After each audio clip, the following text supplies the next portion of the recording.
Hello and welcome to Conversations with the Voice of Reason. I'm your host, Benjamin Boyce, and today's conversant is Jay Dyer, who is an author, comedian, and TV presenter known for his deep analysis of Hollywood, geopolitics, culture, and what could otherwise be known as conspiracy theories. In this conversation, we tackle Jay's perspective on the power elite and where their weaknesses are, and how to counter this seemingly inevitable centralization of the West. You can find his work linked down there in the description. He's very prolific. If you enjoy this content, of course, like, subscribe, and donate via the links below. Without further ado, here is Jay Dyer.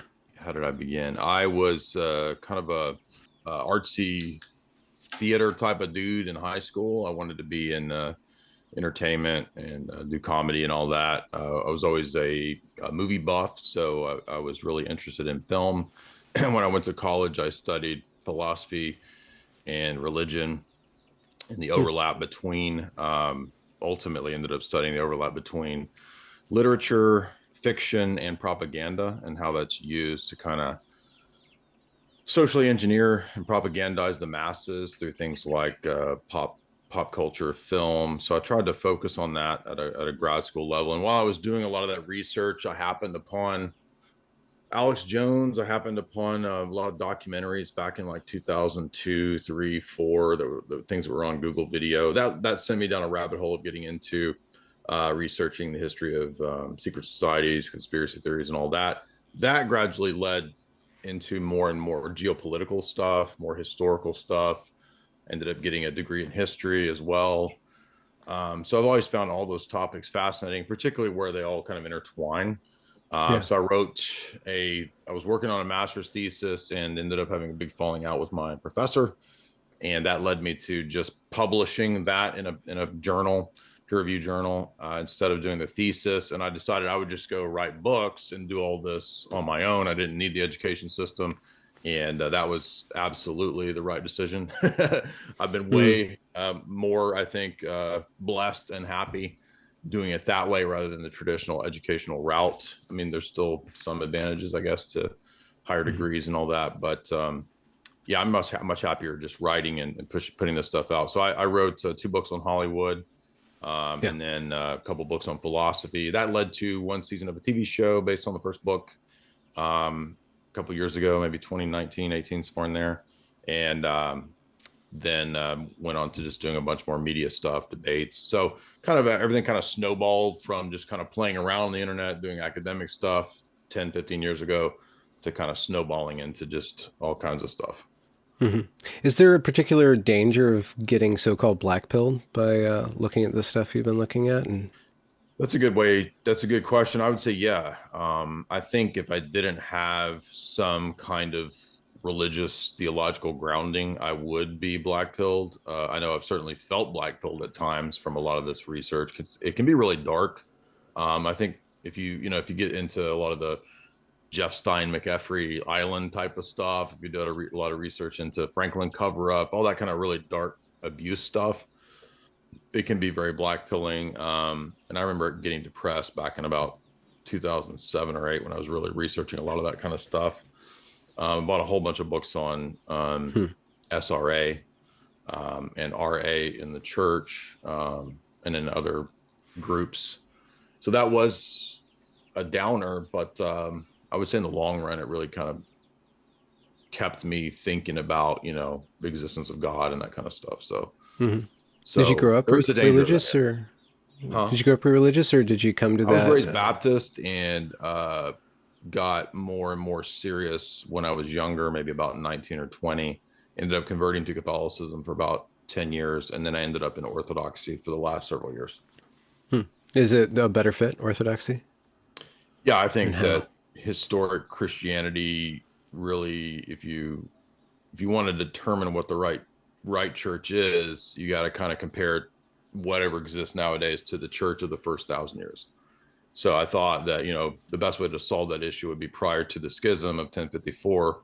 If I immerse myself in the church of the first 1,000 years, that would give me a good grounding in what the actual ancient historic church is. And I've only been more and more convinced over the years that that's the Orthodox Church. It's not the Roman Catholic Mm-hmm. Church. But Is there like a deep opposition between Christianity in whatever form and this society, these societies, this pattern of power and control? Are they kind of set against each other intentionally? Are they in a dialectic in some way, where they kind of respond to each other and I then think they're counter each other? antithetical for sure. I think that, Okay.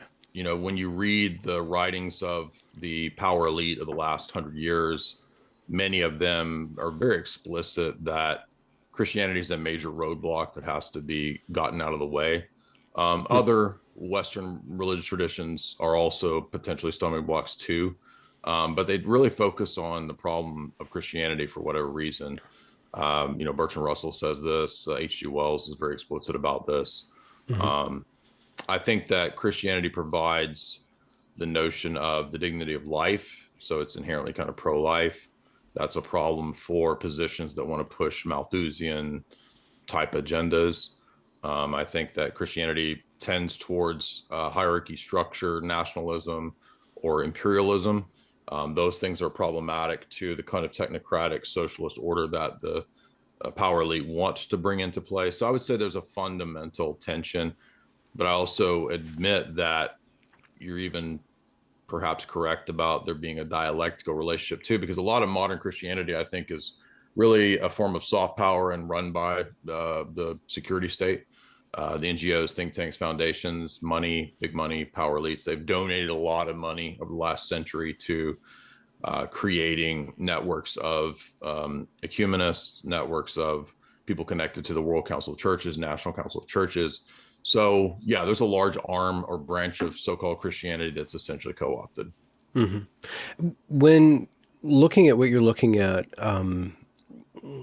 I mean, a part of the black pill could be like demoralization, or like the Mm-hmm. basically you're ineffectual against this these systems and these connections of power that have existed for hundreds, multiple decades, if not centuries.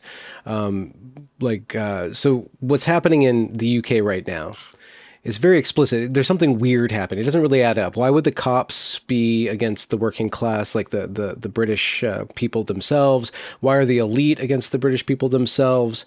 And I was interested in how your work with the Fabian Society and these societies can explain this dynamic that kind of looks, it doesn't look right, and it's very demoralizing to see that the normal white British working class are powerless. Right. They're beset on all sides. So I'm wondering, what is there to know, and then how do we balance like what can be done or what can't be done, what needs to Yeah, be this done, is what. a pretty intense betrayal on the part of the British elite and upper class, which I would say includes both the blue blood and the nobility. I think, excuse me, and the money class in the UK have been uh, Mhm. pretty traitorous to the existing indigenous people. Um, why they believe that? There's a lot of reasons for that. I mean, the elite, I think you can go back to particularly the ideas that Lord Curtis, Cecil Rhodes, Lord Rothschild, uh, John Ruskin, and other Lord Milner, the ideas that they had for back at that time in the 1890s, 1900, the resurgence of the British Empire and coming up with a way to bring America back under the aegis of the British Empire. When the British Empire waned and eventually was Bank of England went bankrupt, I think Quigley says around the time of there was like a global depression that same around the time of the depression, if I recall. They realized they weren't going to be able to rebuild the British Empire, but they had already kind of been flirting with ideas of technocracy. A lot of the circles around Lord Milner had moved towards this idea of a world federalist socialist government that they could try to impose on the world. Lord Curtis wrote a book called Commonwealth of God, which would, according to Quigley, be the basis for the modern quote New World Order. Um, and they Mhm. decided that a better way to run this would be what they call the roundtable groups. And the roundtable groups are kind of like semi-public, semi-secret governing boards of wise men based on obviously the Arthurian idea. I don't think it literally goes back to like the Middle Ages, but just the idea of a board of wise Yeah. men that would be the real power structure. Ironically, I think you could probably find this in Plato's, I think it's Laws, where Plato says this is later Plato after the Republic. He comes up with this idea of a council of wise men rather than the philosopher king. So it's like, let's have a council of, Kissingers and Brzezinski's to run things rather than just one philosopher king.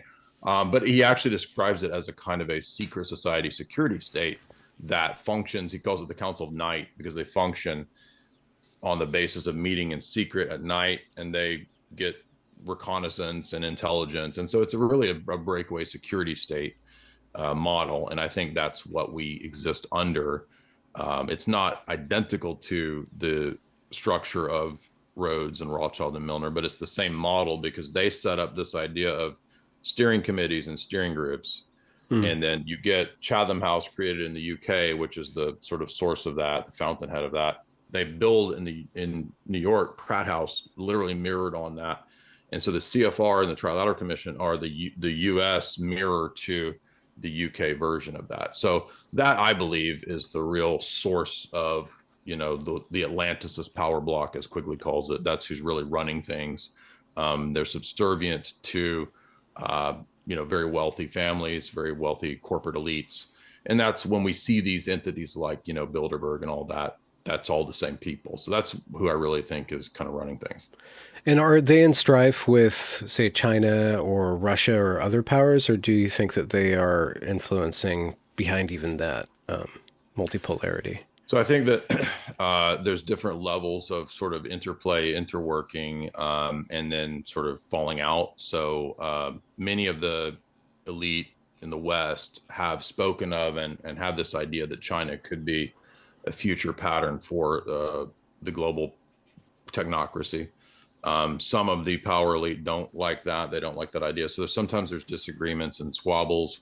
You could see, for example, in the time of the Cold War, there was disagreements amongst the CFR about should we, I think Alger Hiss and certain people thought we need to immediately unite with the Soviet Union. That wasn't popular at the time with people like Alan Dulles and others. But that doesn't mean that Dulles and these Cold War people are necessarily staunch conservatives. They're not. They're more so, as we mentioned earlier, probably akin to Fabian socialists, like David Rockefeller. Rockefeller studied under von Hayek, wrote a thesis under von Hayek on Austrian economics in the Middle Ages, and then he studies under Harold Lasky, the Fabian socialist.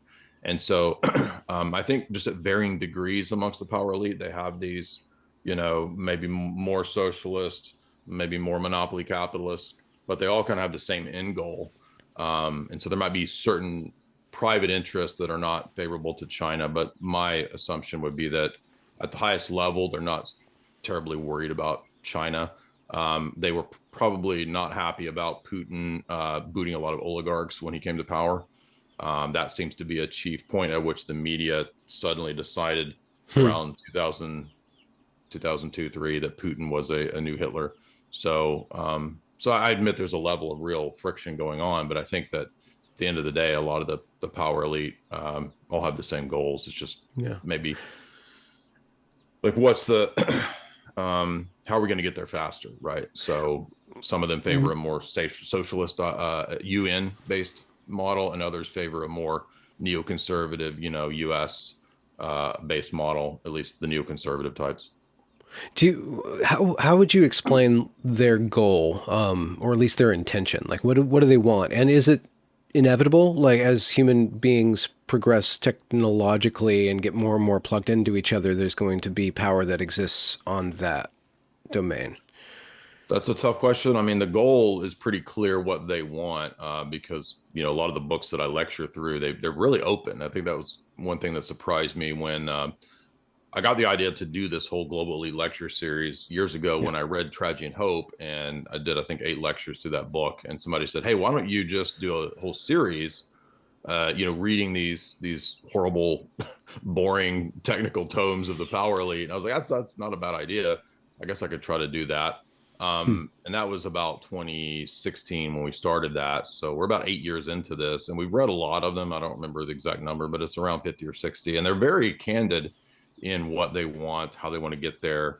Like I said, they do have disagreements and debates, squabbles at times, but The overall goal is to create a very closely technologically managed one world order, which has a single currency, which is trackable, traceable, manageable, that they can cut off when they want to. Something Hmm. like a social credit score system for the world. They want to depopulate at a very big scale. Sometimes they debate about what degree of the population needs to be depopulated. Most of them believe in a form of technocracy and or transhumanism. I can't think of any of the global elite writers I've read who don't believe in depopulation, one world currency.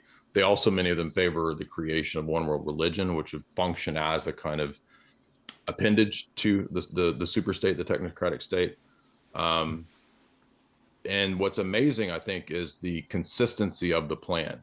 You can read Lord Birkenhead in his famous Cosmopolitan essay in 1929, I think.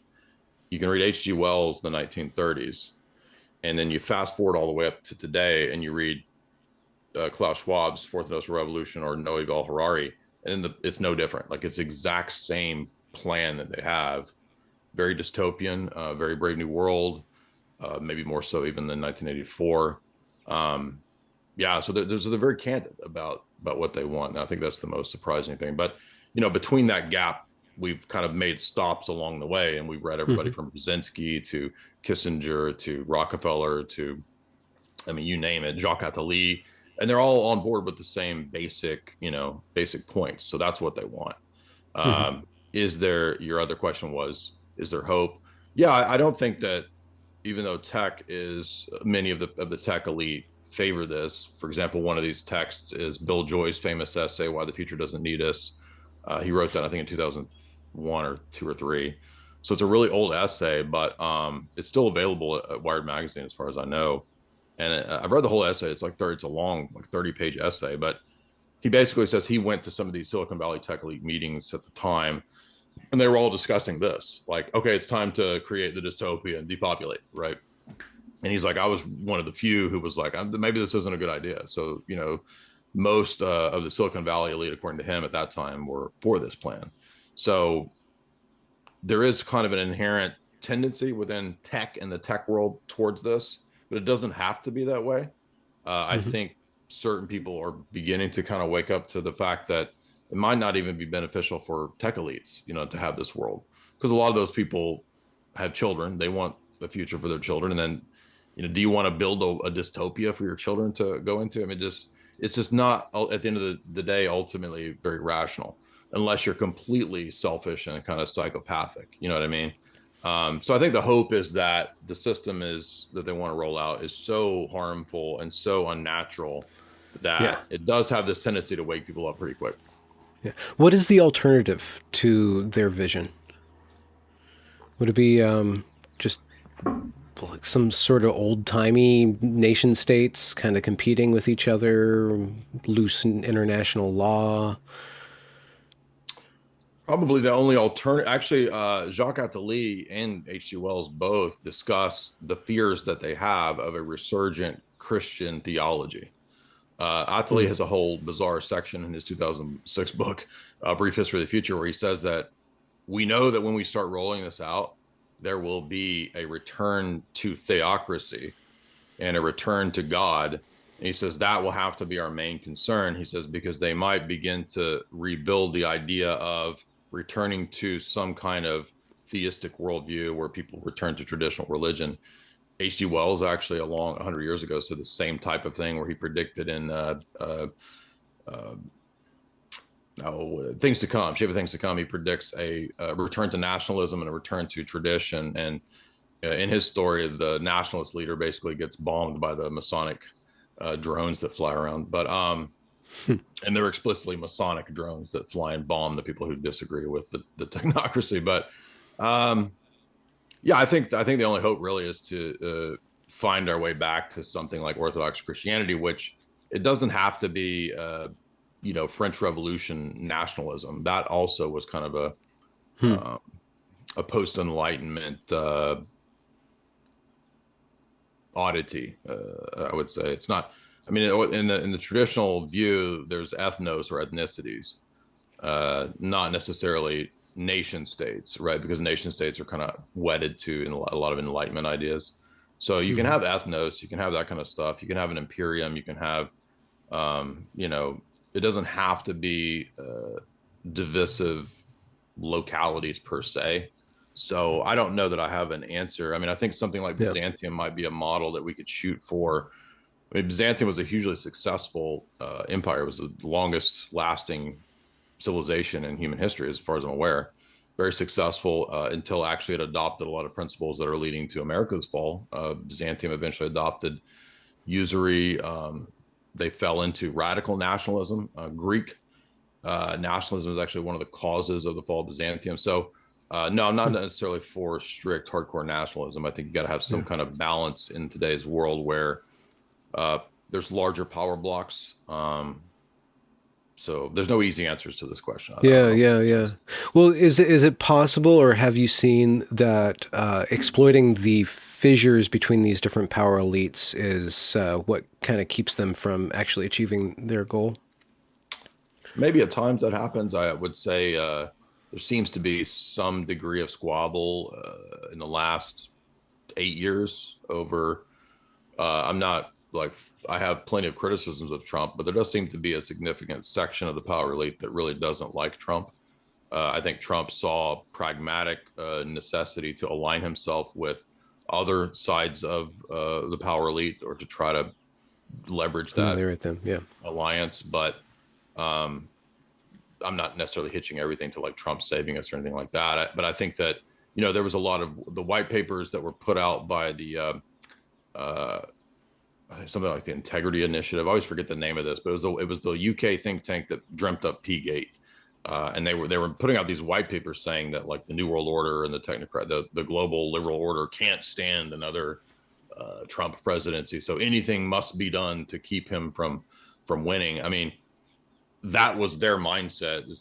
They seemed to legitimately have that mindset. I don't think that was all fake. I think they really did see him as maybe even not Trump himself, but that he could his audience has the ability, the engine, the energy to wake up a lot more people beyond even Trump. So I think that was the concern that they had, and so that was what led to, you know, a few weeks ago the event that occurred. So Hmm. so I think that there are fissures that might be exploited like that.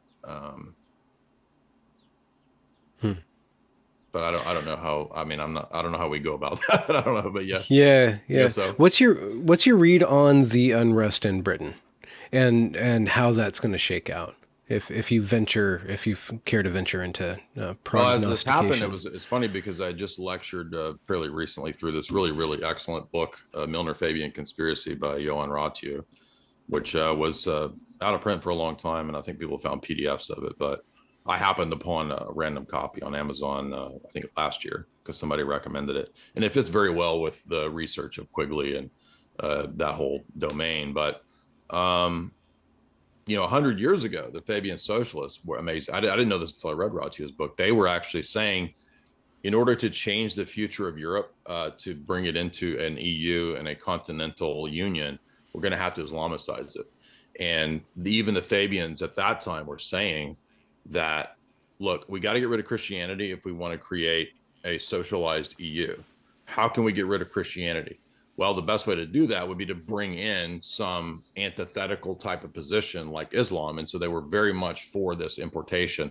And it began at Oxford and Cambridge and Eton and the elite universities where they started bringing in Sufi scholars, Sufi lecturers. They set up these different societies to promote and further Islam. And they were so cunning and smart enough about this that they realized that they couldn't bring in full on Orthodox Sunnis. They would bring in the more kind of mystical Sufis because they're a lot more kind of syncretist and oh yeah, we're all kind of on the same path to God or whatever.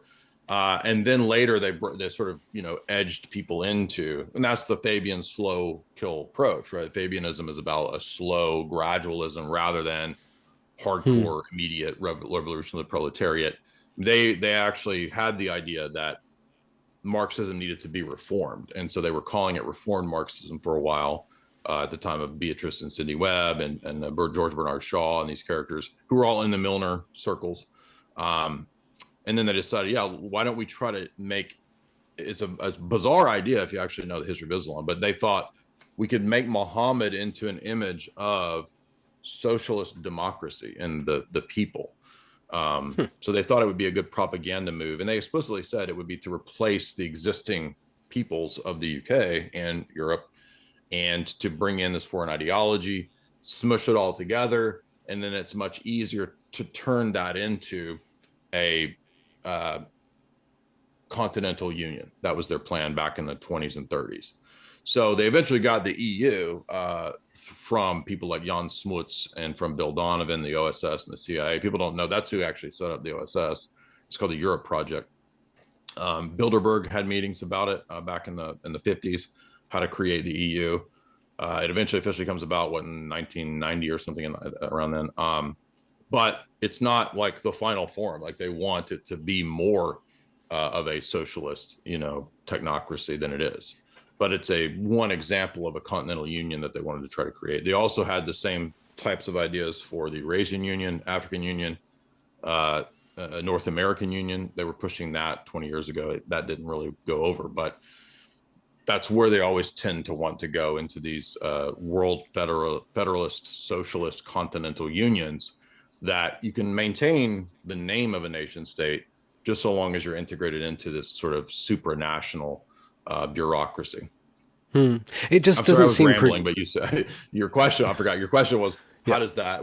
So it's funny because I read all of that last year in that book, and then all this starts popping off, and I'm like, wow, now I know why the existing like police and power structure is actually betraying the English people, because they were bought off a long time ago to betray the English people, because they stacked the deck, especially the Labor Party. The Labor Party played a huge role in furthering the Fabian Socialist move, because the Labor Party realized that they couldn't really convince the workers to be full-on Marxists, and so they adopted the Fabian model a long time ago, maybe in the 50s or 60s, for their party.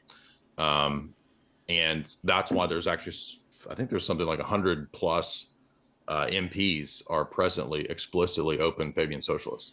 Sadiq Khan is a Fabian socialist. Tony Blair, open Fabian socialist. So many of the political class in the UK is explicitly openly pro Fabian. So this Just for brass tacks, could you define Fabian? It's a key term. Yeah, this was a Roman general who had a unique strategy for warfare, that he favored this gradualist approach rather than this sort of hardcore kinetic approach to warfare. And so he became a model for Lord Milner and these characters in his circles who thought that imperial socialism is the perfect model for the world governance. But they realized that Marxism had certain failures within its system that wouldn't work. One of those was that the proletariat didn't rise up.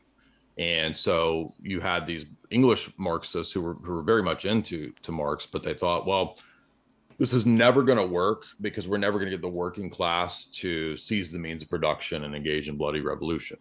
So we're going to have to rethink this. And so Beatrice Sidney Webb had this idea: why don't we just align ourselves with capital? And if we can find very wealthy people who are liberal and progressive in their ideology, we can utilize that engine of their capital and then further our cause, but we just won't get as much done as we might like. In other words, we won't be able to immediately go into seizing the means of production with bloody revolution. It might take 100 years before we warm people up to socialism. Then it gets further and further towards more hardcore stuff. So that's the idea. It's the slow kill approach versus the immediate revolution. And that's why their symbol, well, they have two symbols. They have a turtle, hence the slow approach, and the wolf in sheep's clothing. So in other words, you don the image of a liberal when you're actually a hardcore revolutionary.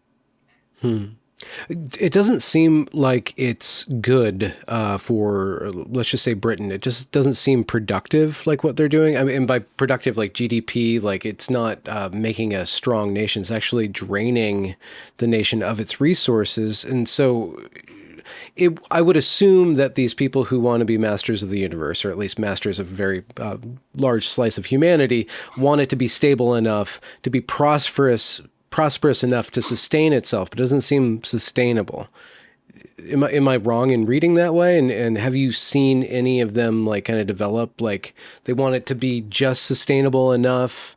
They want to have certain amount of population, certain amount of control, but enough of an economic engine to pay for itself, or they just want to tank the Well, whole I think thing? that, yeah, Why would you want it? Why would you want to conquer just to right, tank why do you want something? to destroy the thing that like you feed on?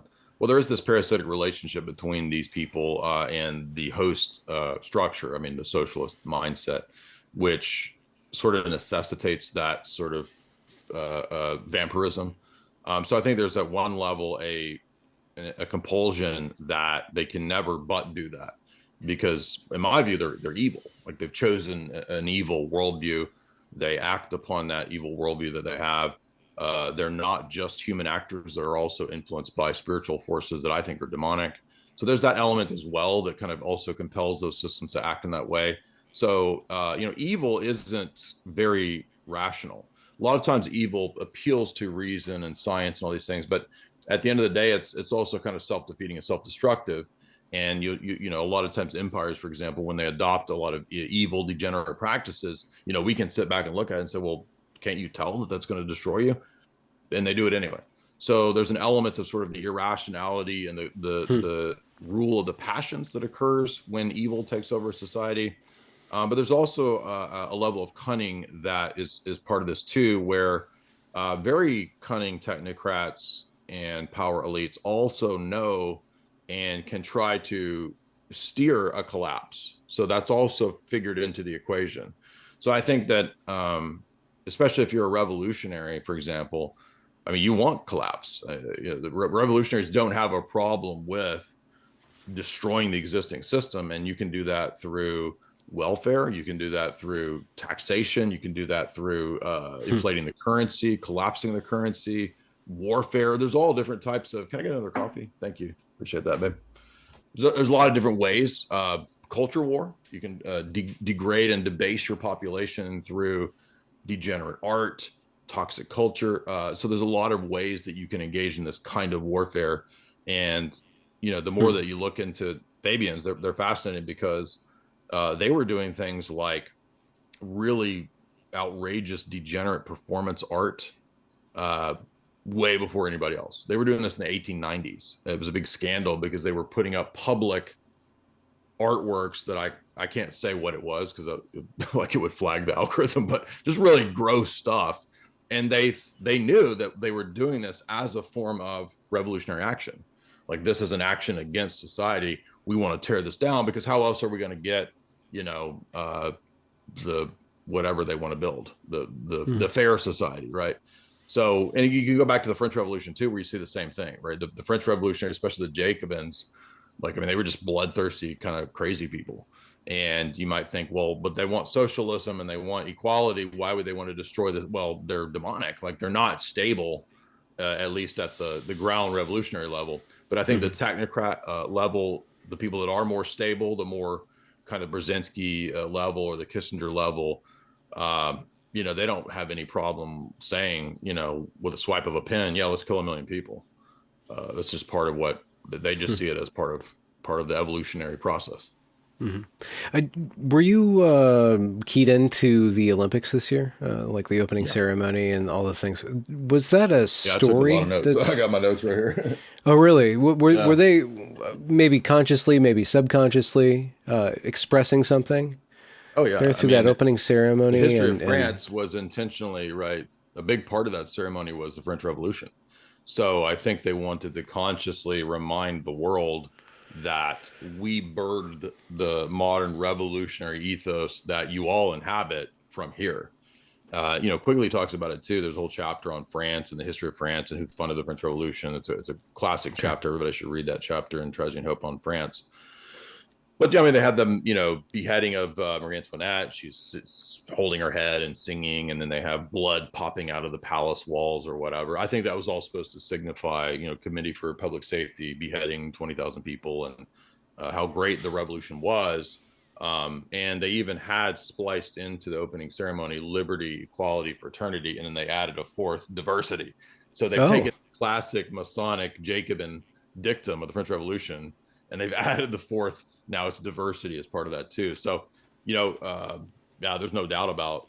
I mean, I was surprised watching that because I was like, wow, this is hardcore, like straight up Jacobin, like yeah. celebration ceremony. And the only reason I know so much about that is that I had a professor who was my history advisor, undergrad and grad advisor, and he was an expert on French Revolution. So he just happened to have that as like his forte. And so when I took his classes unknowingly, like he made us read just this ungodly amount of stuff on the French Revolution. So Yeah. I know more about the French Revolution than I ever cared to know. I mean, I think it's interesting, but not that interesting. But it is really important to know for the modern world. I mean, yeah, that's how we got to You where said we are. something. You said something fascinating and probably very potential. What is you said we exist within this revolution, and I wonder if if in your mind the American Revolution is a different kind of revolution or a different kind of revolutionary spirit, or if it's just kind of the same spirit, just with a little bit more Anglo self control, perhaps. That's a good way to put it, right? So in the French Revolution, you had this what they call the provisionary government. So when the revolutionaries took over, and then after they chopped everybody's heads off, they went to this tennis court. I think it was something like the Attache General or something, and they set up these two sides of the tennis court, the left side and the right side. Yeah. And this becomes the Jacobins and the Girondins, from which descends all modern left and right politics. So everybody within most modern political discourse, whether they know it or not, exists within the French Revolutionary context. And the American founding fathers were largely influenced by the Girondins. I don't even remember all I think Lafayette was one of the Girondins, and they didn't believe in the extremes of the French of the Jacobins. So the Jacobins wanted like total no private property. Everybody shares their wives, polycules, right? Like total communism. And the right wing revolutionaries were a lot of money class, a lot of business owners, merchant class, and they thought, well, no, we want to keep our businesses, we want to have our wives and children, we don't want all that. That's crazy. So they tried to have this balance there, and the American founding fathers were many of them influenced by Girondins, but also Franklin and Jefferson were also, they mentioned the Jacobins and found them also to be very influential too. So there is this strain within the American Revolution too of even Hmm. Jacobinism. But for the most part, no, it's a little more like you said, a restrained, kind of self-controlled view of revolution. But unfortunately, my view of America is that it's kind of always had within it this sort of battle between, is it going to side more on the Christian principles within its founding ethos, or is it going to move over into the deist, atheist, Masonic, revolutionary side of that? And I think that a lot of American history is kind of battling that dialectic back and forth and figuring out which direction it wants to go. Hmm. But yeah, I think you're onto something there for sure. Is that a good or a fruitful or even a I don't this is a really hard strong word a necessary dialectic for the conservative Christian not backward looking in the wrong sense but more like your own spiritual journey of like kind of going back as far as possible into the roots of your faith and then also the kind of the spurring on the progressive kind of innovative on a political level. Is that kind of part of America's charm and magic and even power, or is it like good and bad? Kind of like there's a corrupting influence, and then there's this call to stability and order, kind of thing. How do you conceive of that dialectic, that duality, even?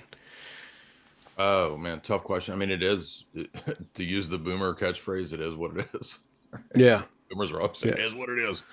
I don't know, yeah. man. I mean, um, I don't know. That's a tough question. Hmm. I don't know. I mean, I guess America has to discover itself. Like America's going to have to. We're at this juncture now, I guess, right? Are we going to be, going full on Jacobin crazy? And the Jacobins, by the way, were pushing all the same stuff we're seeing now, like the Like what? wild sex stuff. I mean, that was Yeah. stuff they pushed. Or are we going to be, trying to, return to some semblance of Christian roots? I mean, American founding documents are influenced by uh, Machiavelli. They're influenced by Plato. They're influenced by Moses and the Bible and Jesus. They're influenced by Roman common law. It's influenced even by Catholic canon law. I mean, so there's a lot of influences in these founding documents and a lot of Masonic Enlightenment philosophy influence from people like John Locke. So, I guess we're just kind of going to have to pick out of this Hmm. hodgepodge of conflicting ideas, which don't really make sense. I'll give you one example. We this idea that all men are created equal. Well, we're created equal under the law. We're not all created equal. So we're kind of right now in the last several decades of academia and the Tavistock Institute propaganda, we're trying to figure out if all men created equal means ontologically and biologically we're all equal, which we're not. Like, I mean, I can't play basketball as good as Kobe Bryant. So, like, he has skill sets that I don't have, and I will probably never have. Right. So, no matter how much Hmm. I practice basketball, I'm not going to be that good. So, not everybody is equal, but we are supposed to be equal under the law. So, you see how, like even these phrases, or like, Hmm. under God, one nation under God. Well, what God? Like, what if my God is Satan? Like, you know what I mean? I'm a theistic Satanist and I believe the one God is Satan. Are we all one nation under Satan? I mean, it's very Hmm. generic, and you can kind of paste onto it whatever you want. And I think that's part of the power of that system for mass appeal, is to be more generic so that it can be.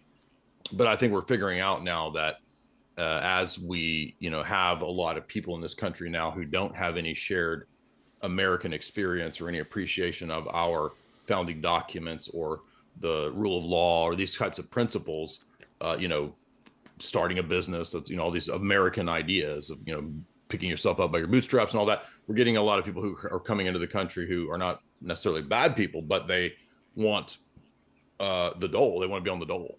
Right. And that's all antithetical to the ideas of America, whatever you think of American ideas. Right. So what that creates is a population that's just going to be constantly in strife, Hmm. much like we're seeing in the UK. And Yeah. I think that's by design. And by the way, people always forget General Wesley Clark had that famous statement that, we have the Seven Nations plan and we're going to do this war in the Middle East and all that, which was correct.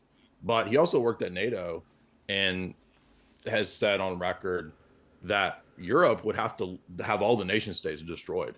Like, he also promoted and supported the same idea. Quigley talks about that being a person I can't name. You're not supposed to talk about it, but he's a count and his name begins with a K. His plan was accepted by the Royal Society, and it was to destroy the existing European peoples to turn it into a socialist continental union. Jacques Attali said the same thing in his 1990 book. So it's in all these books. You're not supposed to talk about it, but yeah, this, Hmm. and they're going to try to do the same thing here. Hmm. Speaking of conspiracy theories, what are some that are distractions in and of themselves? Like, because you're speaking to this, and I'm sure you're butting heads, with a lot of different people. What are some of the glitches in your domain of discourse that you feel kind of compelled or tired of debunking or popping? There's a tendency to oversimplify and make it all one group. It's all this person and their group. It's all this person and their group. That's an oversimplification. That's really annoying. Hmm. Um, Everything is fake is another psyop that's annoying. What do you There's a mean lot of, by that? Like everything's a psyop? yeah, like there's a Or lot of black pill people, or people that sort of tend towards the just default saying that everything that happens is intentional and part of the conspiracy, right? That's a very annoying type of thing that I get tired of, which just doesn't match up with reality. Not everything is a conspiracy. hmm.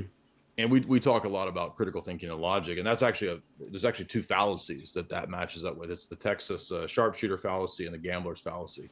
So Hmm. to think that because a pattern has happened in history, that the next event is necessarily part of that pattern is a fallacy. Not Hmm. necessarily, right? Like, if I roll five on a dice two times in a row, there's no like greater odds that I'm going to roll a five again because I rolled five, right? It's a non Hmm. sequitur. So just because, for example, an event occurs and, you know, previous events like that have been, let's say for the sake of argument, fake flags. it doesn't follow that this one necessarily, therefore, is also one. It may not be. So a lot of times the conspiracy crowd is very overly simple in its defaulting to thinking that every single event is a conspiracy or part of the conspiracy, which is not true. So that's annoying. And then there's just really stupid conspiracies that people push all the time, like, I don't know, Atlantis stuff, alien stuff. I've always been opposed to, aliens and UFO crap. I think it's all a bunch of nonsense. I think that's a psyop too. Yeah. Yeah. Um, yeah. When sorry to interrupt you. When No, Tucker came on Joe Rogan, he spoke about aliens, and he said that he kind of made it a spiritual kind of interpretation of phenomena. How is that different, distinct? Because you brought up that you do think that there are demonic forces, I think is the yeah. term they use. To be So what's the clear, difference between yeah. aliens and demons? What's the difference When I between? say the alien UFO phenomena, I specifically mean, the 1940s and 50s explosion of the idea of, Roswell, Area 51. There was this crashed craft, and there's EBEs, extra biological entities that are visiting us from some other planet. I think all of that's baloney. I do think there's spiritual entities that exist. They're not necessarily in our dimension. They influence us in a spiritual way. So angels and demons type of stuff. So Hmm. that I do believe, but not the extra biological, beings from Pleiades flying here in ships or whatever. Yeah, but And how if do you you? yeah, go No, ahead. I'm sorry. Go on. Well, if you dig into the history of the whole UFO phenomenon, there's a great book by two journalists, Collins brothers. It's called "Invoking the Beyond," and they wrote a really good critique of the whole alien genre. One example I'll give is that if you look into the early stories of the first people who claimed to be abductees, people like George Adamski or Betty and Barney Hill, I mean, later came out that their stories were cribbed directly from sci-fi novels that were existing at the time. Um, Betty and Barney Hill went on to start a UFO cult, involving themselves in a bunch of weird, new age cult practices. So I think stuff like that suggests to me that the very inception of this stuff is very fraudulent and sus. And it's been used for many years to prop up all kinds of narratives. In fact, there's even a Brookings Institute document, white paper from NASA. NASA contracted Brookings to write a white paper. I cited it in my second book, I think, where they said that one of the uses of the announcement of alien life would be to move the Western world away from a biblical worldview. So they're actually conscious of the fact that alien life would undercut, the teaching of Christ and the idea of the incarnation. So, there's actual discussion of that in the white paper. So to me, there's a ton of other examples as well. I mean, Alan Dulles was threatening to sue anybody who would question George Adamski. I mean, so this guy who has this preposterous story of being taken up on a spacecraft, and he's like flirting with, Venusian women that look like Marilyn Monroe with giant breasts, and it's like, come on, dude. And then the head of the CIA threatens to sue anyone who would question George Adamski. I mean, to me, Hmm. that sounds like this is like being intentionally aided by, by the powers that be. So that I would find to be completely nonsense. How is the spiritual point of view, the angels and demons, spiritual forces point of view, useful, and how do you need to be careful with using that point of view? Unuseful. How is it unuseful? Well, it could be unuseful if somebody, goes about it in a way similar to maybe the alien scenario, where maybe they just default to thinking that everything is, angels and demons. There's demons everywhere. Um, for example, a lot of charismatics tend to be very superstitious, and so they might see everything through that lens. And in the Orthodox Church, we have this idea of what's called prelest, and prelest is the notion that as fallen human beings, we're oftentimes tempted to be full of ourselves and think that we are getting some kind of special messages from God or from angels. And so we're always cautioning and actually ignoring dreams, visions. That's a very consistent practice in the Orthodox Church to guard against prelest. And so when we see a lot of the charismatic groups or a lot of the claims that people have about mystical experiences. We're not saying that every mystical experience is wrong or bad or false, just that we have to be super cautious because we can so easily be sniffing our own farts, basically, with these Yeah. kinds of things. Yeah. So that's, I would say those are concerns and cautions that, even though I believe in those types of entities, it's not like that dominates my worldview. What Hmm. I do is I try to stick to things that are demonstrable from the writings of the elite. So anytime, like if I'm talking about somebody's conspiracy theory book, I'll identify it as that's this guy's theory book. But if I'm lecturing from Brzezinski's book or from Jacques Attali's book, like that's their book. It's not theory. It's not, that's a whole, I view that as like a Mm. primary source Hmm. document versus like, Yeah. second, third hand hearsay, or, some guy like Dave McGowan has a theory that, and I think he has an interesting theory. I think there might be something to it, but it's not provable yet per se. His theory is that many serial killers might have been used by uh, crime syndicates or intelligence agencies or organized crime to actually kill people and disguise the hit as a serial killing. I think that's a very plausible thesis. There are at least two programs that we know of where the military, the Navy, and the CIA have utilized and studied deviants and psychopaths to try to engineer killers, but we don't know if these specific serial killers have been part of those projects. So you see what I'm saying? Like that's a theory that I think is plausible, has some interesting possible connections, but we don't know if that's the case. But we do know what Brzezinski writes in his book. You know what I mean? Hmm.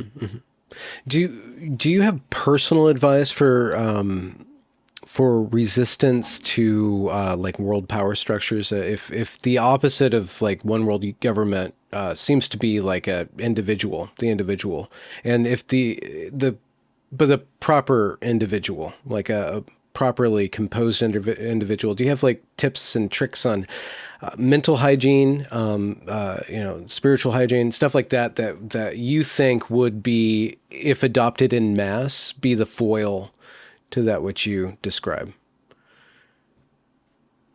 I do. Yeah, we often talk about solutions. I don't know that any of them would ever be adopted in mass, just because I think most Hmm. people, are not really concerned with these types of issues. They don't really see it relevant to their daily lives. But I always recommend that, if you can try to move out of big, big cities, big metropolitan areas. I would not want to be in those areas when things get worse. I'm afraid they will get worse before they get better. So I don't think that the economy is going to get better by printing more money or by electing another guy. I mean, they might have good rhetoric, and I like that.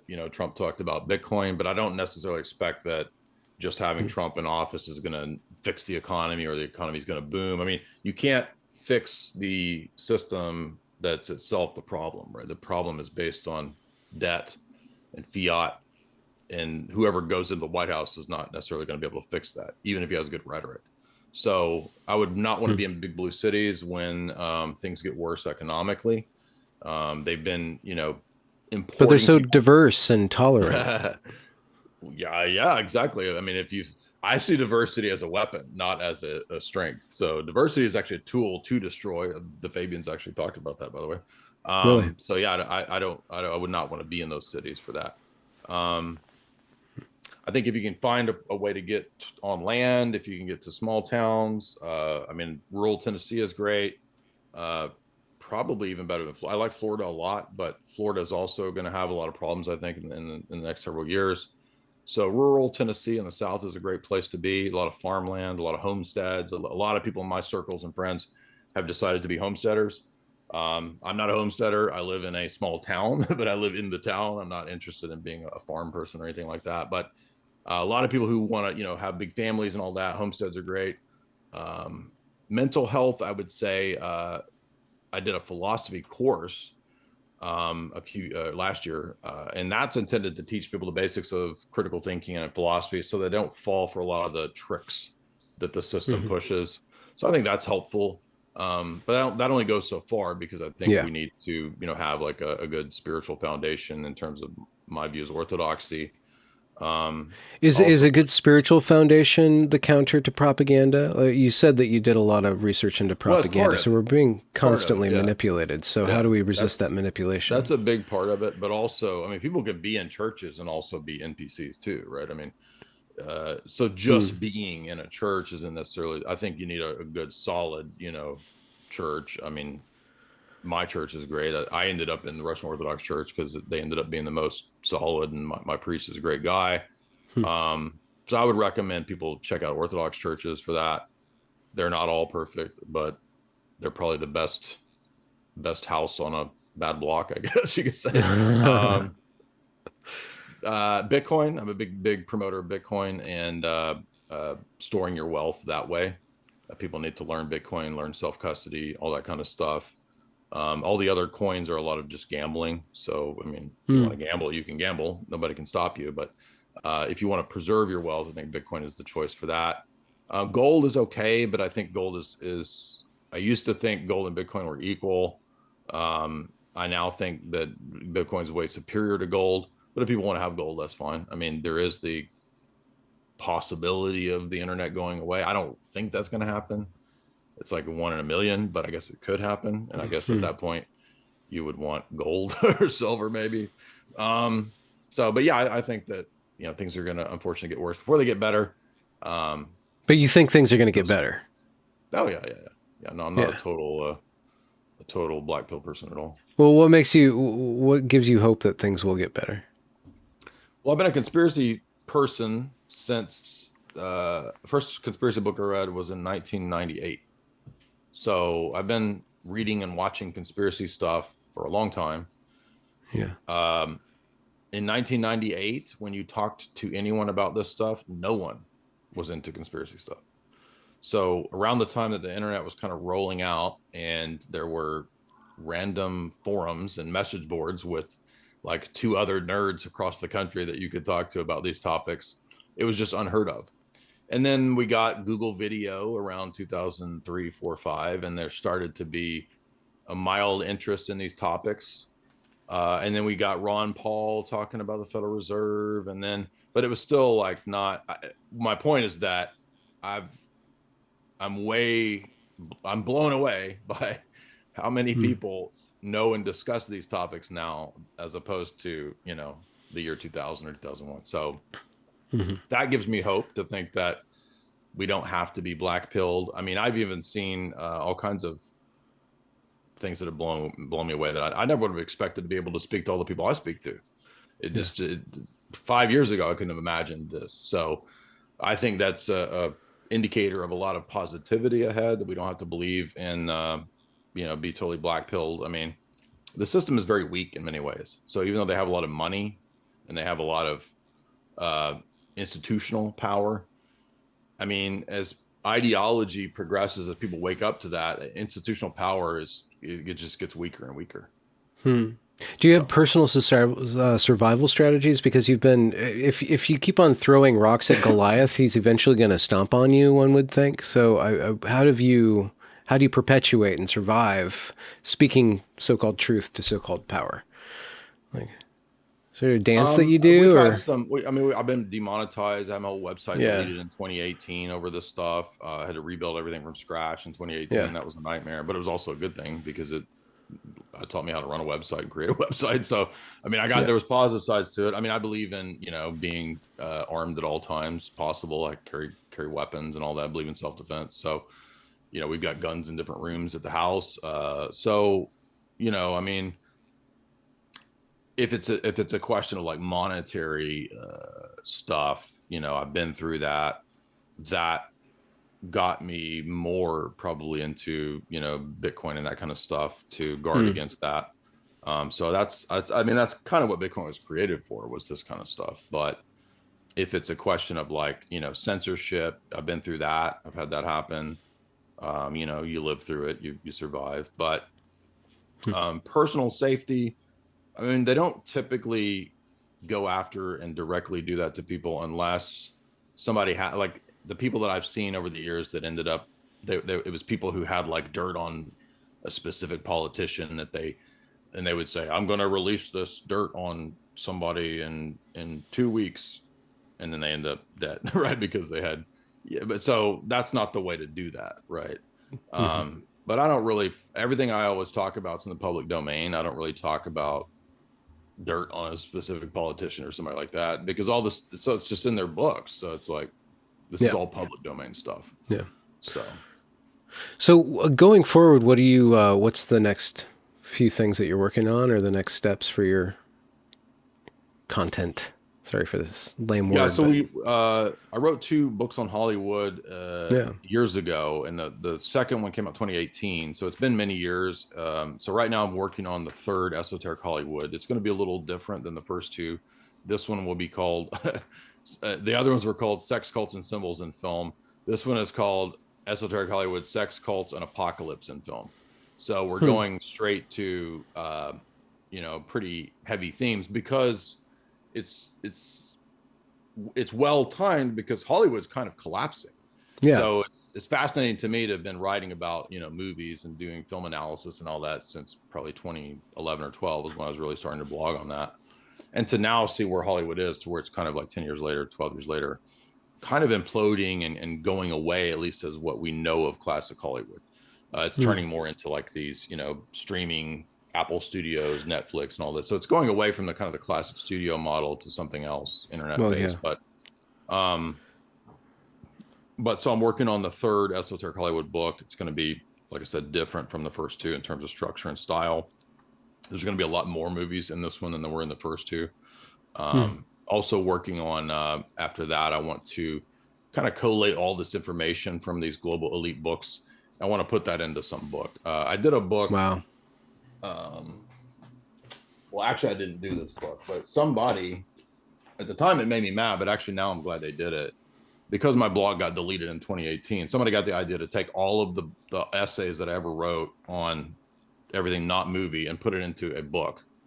So there's this 660-page giant book with me looking ridiculous. I was trying to look like Kurt Russell in Big Trouble in Little China, and Yeah. people are like, Yeah. "Why are you holding a gun?" It's actually a marshmallow gun. If you look closely, it says marshmallow gun.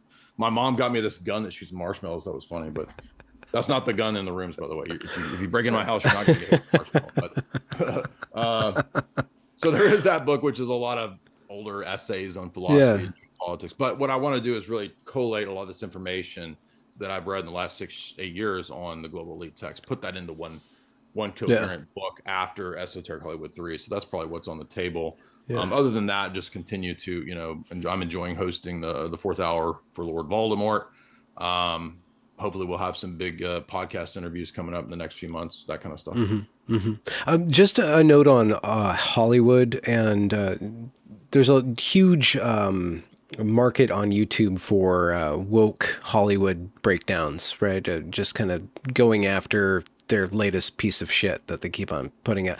Why are they putting out so much quote unquote woke shit? Like it doesn't seem like it's good for business. It doesn't seem like it's good quality. Do you think that that's the outcome of like their esoteric philosophy, or is it just a natural course of like just degeneration of the system, just falling to decay? It's all the above, and they are committed to an mediocrity. agenda, and they're committed to this agenda even though it doesn't always prove to be profitable. Bear fruit. Yeah. And why is that? Well, I think that they eventually, because these are ideologues basically in a cult, they see that the agenda is even more important than the fiat money. So this transcends you just making a profit. So there's a lot of people who are, I think, stuck still in that mindset of, well, they just want to make money.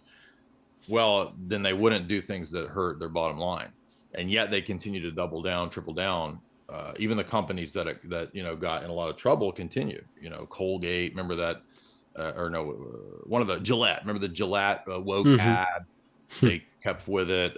Bud Light kept with it. So a lot of these companies just keep doubling down because they're actually being told, I think, by entities like BlackRock and other, that you will submit to these, DEI, all this nonsense. So they're told to. Yeah. But isn't it somehow telling that this I'm sorry to use the word woke. I don't know what you think about that. It's just shorthand for me. But No, I agree. this woke stuff, it doesn't make a good story. Doesn't that prove something about their ideology, that when it is produced in the way that it is, as like more and more cheaper propaganda for itself, that it doesn't actually work as a story. So therefore the ideology doesn't actually work as an ideology to perpetuate itself, because it is. Yeah, I think people are noticing and realizing that it's propaganda. And Yeah. even though stories are, we have to suspend our disbelief to watch a story or a movie, they still have to be somewhat grounded in reality or we don't relate to it. Yeah. And the woke narratives are all so divorced from reality that nobody relates to it except for the people in the cult. And that's actually still probably a small percentage of the population. So the people Mhm. who are actually committed to this, I mean, I don't know, maybe it's bigger the percentage than I thought. I mean, they totally astroturfed this idea that Kamala has this gigantic amount of support. Like Yeah. 2 weeks ago, she didn't. The media now suddenly has created the impression that she does. Yeah. But maybe now their lemmings believe this. I don't know. So maybe there is. I don't know what the percentages are. Maybe 30% of the population are total zombies, and maybe that's the Yeah. 30% that eat this slop of entertainment that comes out. I don't know, Yeah. Yeah. um, but it's so divorced from reality, and you can only live against reality for so long before reality comes home to roost. You know what I mean? Like it will mess Mm. you up. Mm. So obviously you're a Christian. So when I ask this question, I'm probably going to assume it's the Bible. But what's your guiding, like a thinker or a philosopher that you continually return to, that has really given you a wealth of wisdom and just bolstered your constitution through all the work that you've done? Yeah, Bible would be number one. There's a lot of good in philosophy too, though. I mean, Aristotle has a lot of good stuff about sobriety, the golden Mm. mean, Stoicism, Marcus Aurelius Meditations. There's a lot of insights in that. Proverbs is great, in the Bible in terms of practical wisdom. Um, Plato, I think, has a lot of good insights, a lot of good principles. Um, but probably Aristotle has more influence on me nowadays if I was to pick a philosopher than even Plato. But Why? Because of his constitution, or Aristotelian, it's more practical. I think as you get older, you see a lot of the principles that he lays out for practical living make more sense and are more useful to you than the ethereal stuff of Plato. I mean, which is not to say there's no insights in Plato's stuff. A lot of the dialogues are great. A lot of the everybody should read Plato's Apology, for example. But Aristotle's is a lot more practical for how you would approach life, I guess. But I'm not like sitting around reading Aristotle every day. I just think he might be no? more interesting Yeah. for practical wisdom, I guess. Yeah. Yeah. Yeah, but there's not really many modern philosophers that Alistair McIntyre is a pretty good philosopher. He writes on virtue ethics. There's a good book by W.J. Wood on epistemology that's good in terms of showing that intellectual life requires virtue as well.